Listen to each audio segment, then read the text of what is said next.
Assalamualaikum dan salam sejahtera. Dalam video ini, saya akan menerangkan berkenaan dengan tajuk kajian kes saya, iaitu Adidas.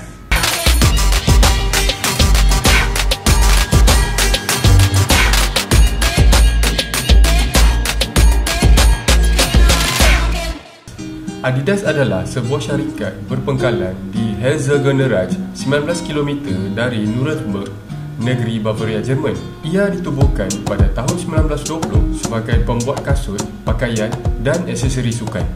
Ia bermula dengan Adi, iaitu Adolf Dassler, yang sekadar membuat projek kecil-kecilan dengan membuat kasut sukan. Kerana ketinggian kualiti kasut yang dihasilkannya, akhirnya perniagaan kecil-kecilan tersebut mulai mendapat sambutan yang hangat dan membuahkan hasil yang sangat memberangsangkan. Pada tahun 1924, Adi Dassler dan Rudolf Dassler, mereka ni adalah adik-beradik. Mereka ni telah menubuhkan Dassler Brothers yang kini dikenali sebagai Adidas. Komitmen Adi Dassler pada kualiti menjadikannya pembuat kasut berkualiti sehingga sering dipakai oleh atlet-atlet terkenal pada masa itu untuk sukan Olimpik.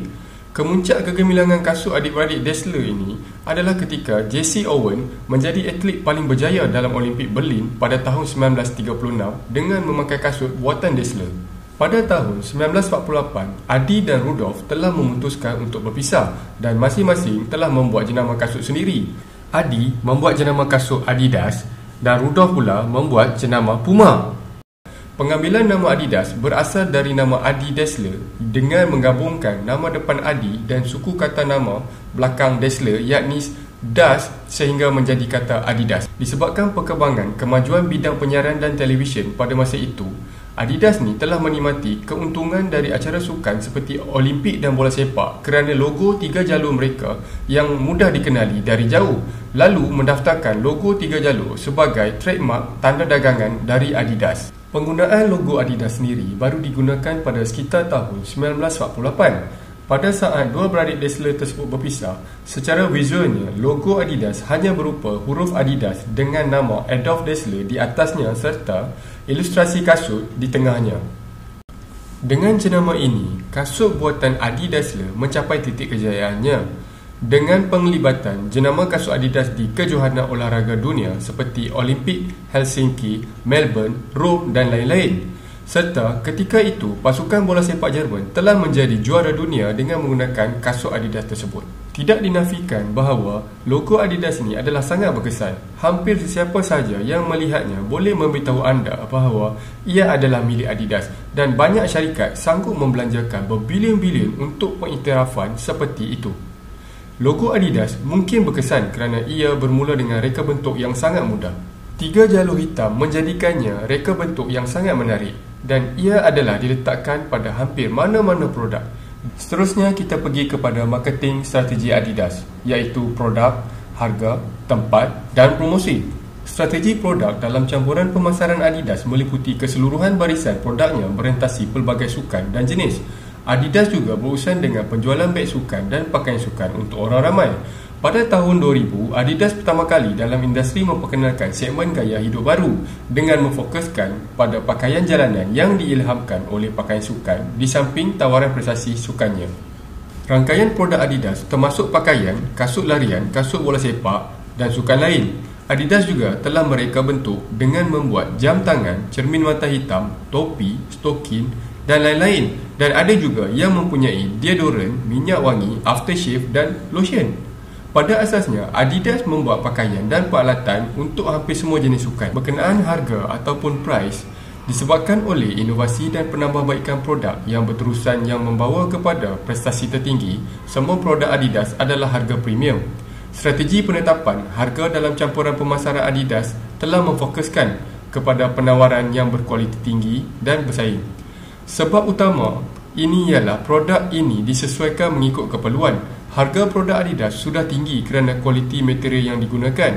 Ini menjadikan produk itu kurang mampu dimiliki oleh pelanggan negara yang berbangun.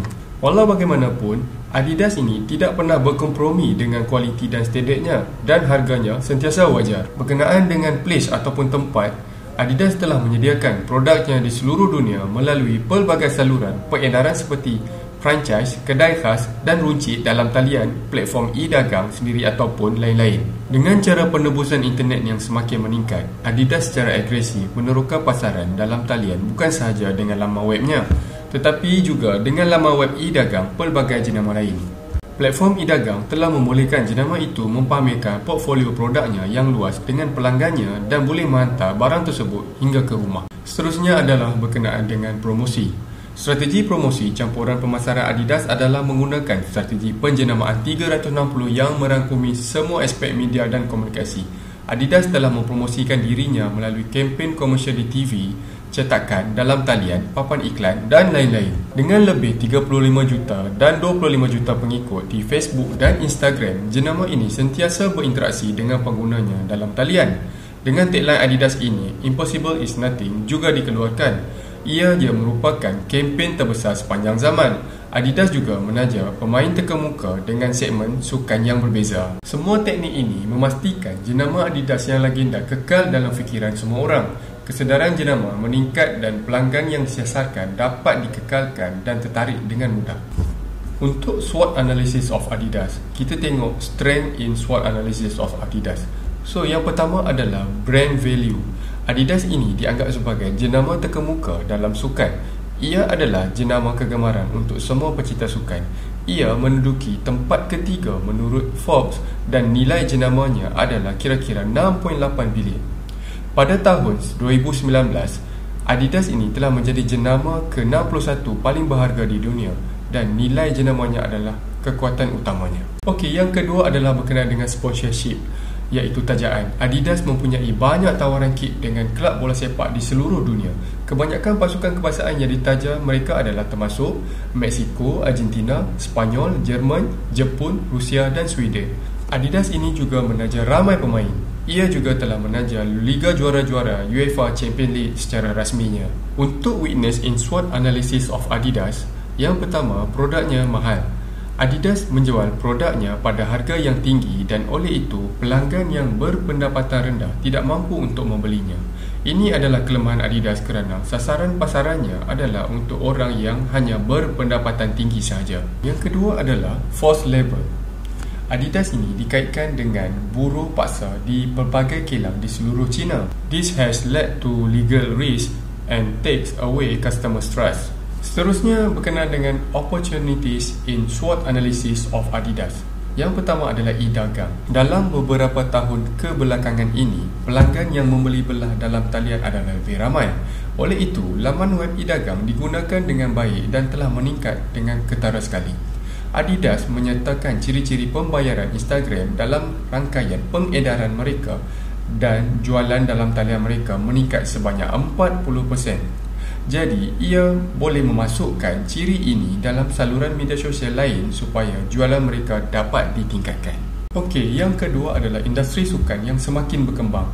Sukan dan kecergasan adalah minat ramai orang dan tidak ada istilah lambat dalam industri ini. Akan terdapat peningkatan yang konsisten dalam permintaan untuk produk sukan dan jenama itu merupakan peluang besar buat Adidas. Okey, yang terakhir adalah trade in SWOT analysis of Adidas. Okey, yang pertama, conformlah kepada competitors ataupun pesaing, di mana ancaman utama kepada Adidas ni ialah pesaing yang semakin meningkat bagi jenama pakaian sukan. Persaingan telah meningkat disebabkan oleh kemajuan teknologi dan globalisasi seperti Nike, Puma dan lain-lain. Yang kedua adalah ketegangan perdagangan US dan China.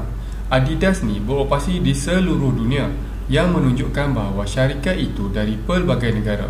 Perang perdagangan mengancam perniagaan Adidas kerana US adalah pasaran kedua terbesarnya.